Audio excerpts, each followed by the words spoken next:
Selamat pagi, Oma Opa, Bapak Ibu, Saudara-saudari yang terkasih dalam Kristus. Kembali lagi bersama saya Joshua dan Suster Elizabeth OSF dalam acara Oke Hari Ini, Orang Kudus Hari Ini. Selamat pagi, Suster. Selamat pagi, Joshua. Bagaimana kabarnya, Suster, hari ini? Puji Tuhan baik. Puji Tuhan baik. Nah, hari ini tanggal 21 Januari. Iya. Suster akan bercerita tentang siapa? Suster? Tentang Santa Agnes, seorang santa tetapi juga perawan dan martir. Wah, menarik sekali ya. Santa Agnes, seorang perawan dan seorang martir. Baik, dari namanya sendiri Agnes ini kedengarannya unik begitu ya, Suster ya. Punya arti khusus tidak nama Agnes ini, Ada. Suster? Agnes itu dalam bahasa Yunani artinya suci. Wow. Tapi dalam bahasa Latin dia menjadi anak domba. Oke, ya. Suci anak domba. Wah, namanya aja sudah luar biasa Iya. ini. Pasti kisahnya menarik. Nah, baik, Suster, bagaimana kisah dari Santa Agnes, seorang perawan dan martir ini, Suster? Ya, Santa Agnes ini dia adalah dari Roma, lahir kira-kira tahun sekitar 291. Dia anak seorang bangsawan dan dia seorang yang sangat cantik jelita. Oke. Sehingga pada waktu masih umur muda, mungkin 10, 11, 12 tahun dia sudah banyak pemuda-pemuda yang tertarik dengan Agnes, termasuk anak gubernur namanya Prokop. Baik. Lalu dia itu kepingin, anak gubernur ini ingin sekali meminang dia. Ya. Tetapi Agnes mengatakan dia sudah ada yang punya, yang memiliki dirinya itu seseorang yang tidak bisa dilihat dengan mata telanjang. Jadi memang orang-orang tidak melihat siapa pengantin Agnes ini. Itu pasti Kristus ya. Ya, betul sekali. Lalu Sri Prokop ini tersinggung, wong anak gubernur kok ditolak. Iya. Lalu dia itu lapor ke bapaknya yang gubernur. Lalu bapaknya ini memanggil si Agnes dengan manis-manis, menjanjikan kedudukan yang tinggi. Pokoknya diberikan apa saja asal Agnes mau menikah dengan anaknya. Tetapi juga Agnes dengan lembut hati mengatakan, maaf, saya sudah ada yang memiliki, yaitu Kristus. Bapak Gubernur marah. Ya. Lalu dia memanggil Agnes ini, lalu suruh pilih, mau pilih anaknya atau akan diberikan suatu hukuman. Ya. Dia memilih, pokoknya tidak menikah. Ya. Lalu dibawalah dia di tempat persembahan berhala. Di depan itu dia disuruh menyembah. Dibawa oleh algojo, lalu dia datang ke situ, tapi dia itu mengangkat kepalanya dan memberikan tanda salib yang keras.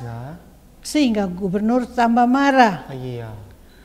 Nah, terus ditanya lagi, memang dibujuk lagi dengan cara-cara yang bagus supaya dia itu mau mengikuti gubernur.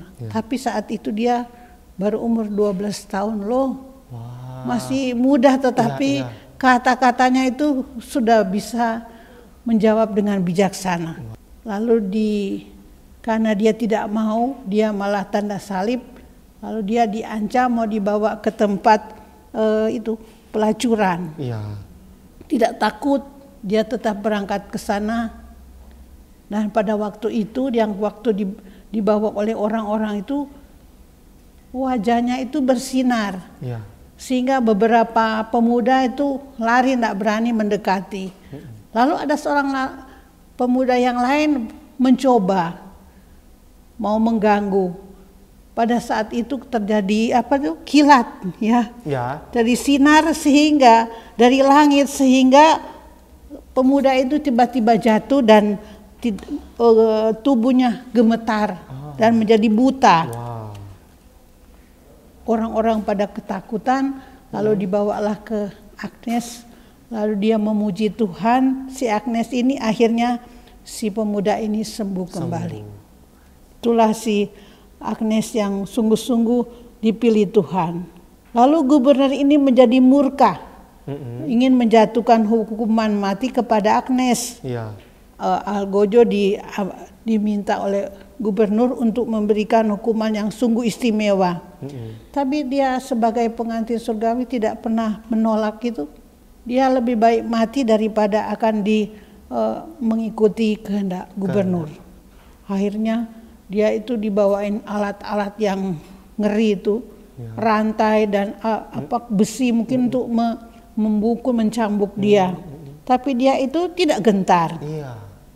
Sampai orang-orang yang melihat menangis dan tidak tega karena pemudi sekecil ini masih muda, itu kok mau disiksa dengan segitu kejamnya. Tapi dia malahan tidak apa-apa.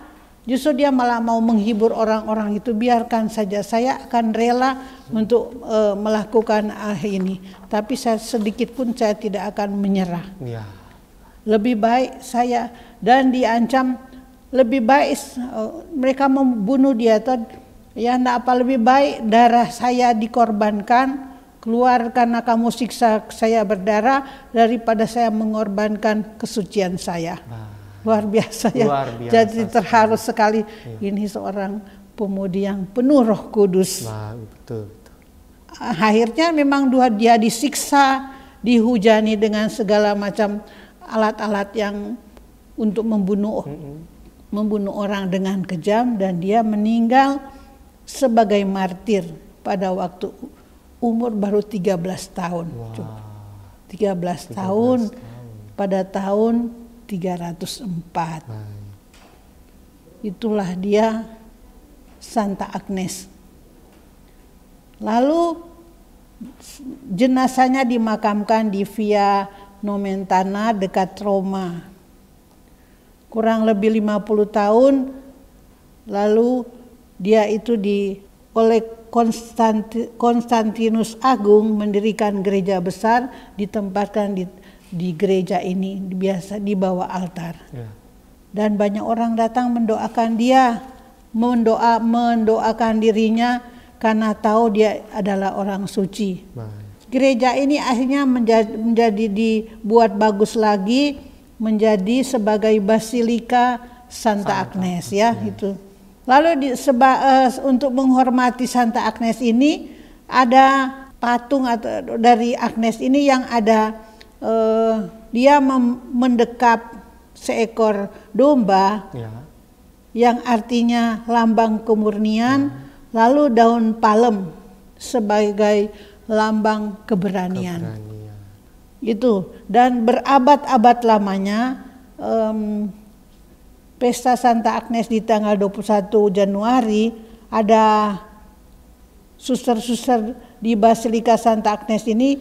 Mereka itu suster-suster dari biara Benediktin itu membawa domba, lalu dipersembahkan di sana.